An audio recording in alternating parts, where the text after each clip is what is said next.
Joining us now, journalist Naomi Klein. She's the author of Shock Doctrine, The Rise of Disaster Capitalism.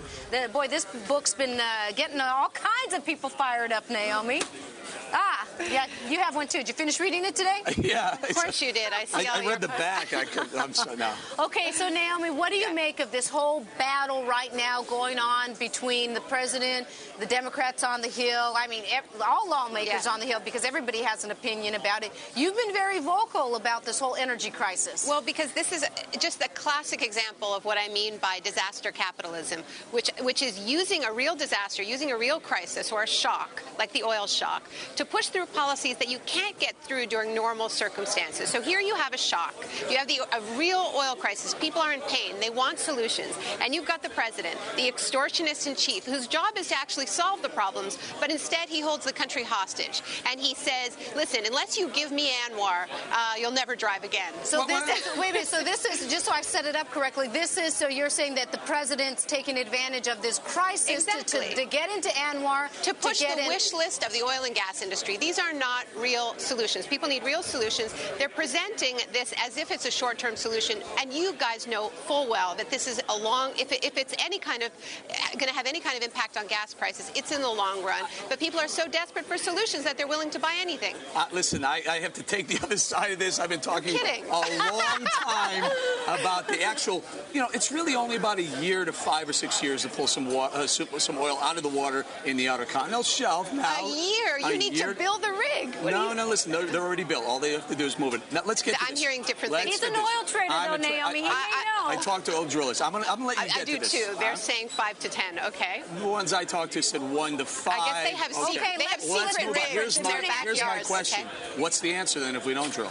The answer is energy diversity, because this is a long-term solution. So if you're going to look at a long-term solution, then let's talk about building the infrastructure that's required for wind and solar. We are doing that, Naomi. We have guests come on this show nearly every week who say that they're doing that. The solar industry is beside themselves. They're saying, look, we've been developing the technology. We're ready to go, but we need the real investment. And countries around the world are using the record oil profits in this moment, connected to the oil prices, to say this is our moment to take some of those profits, because it's the oil and gas industries that stuck us with this problem of climate change.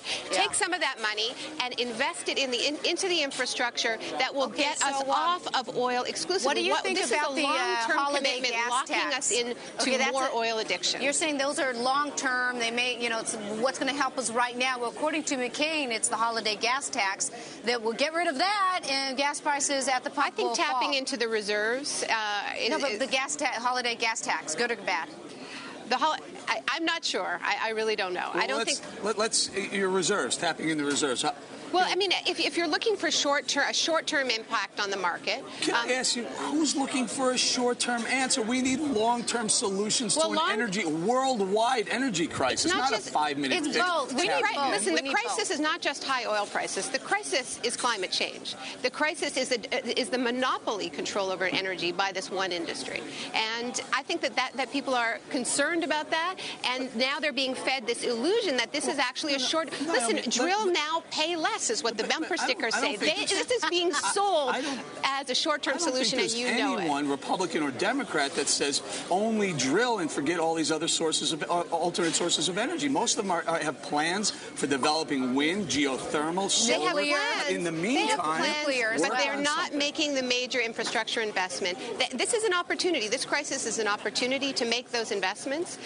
And instead, for some reason, we're choosing a moment where all the oil and gas companies are reporting record profits quarter after quarter to give them the biggest gift of their lives. It's one of those things, Naomi, that I see. I mean, I do it myself. It's like you don't do something until you're forced to. It's like we all want to be proactive, but many times we're just naturally reactive. But before your question, the book, when I was reading like different people's reviews and so forth, they make you out as you're anti-capitalist, that you're against this whole capitalist system that we have of companies making money and so forth. True or not true?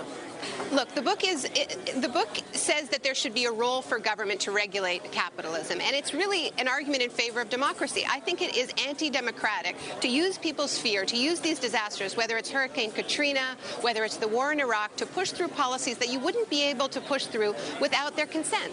And so the book is an argument for democracy, not against corporations. Okay. But I do think they should be regulated, yes. Naomi Klein, thank you so much. The shock doctrine. She's feisty, isn't she?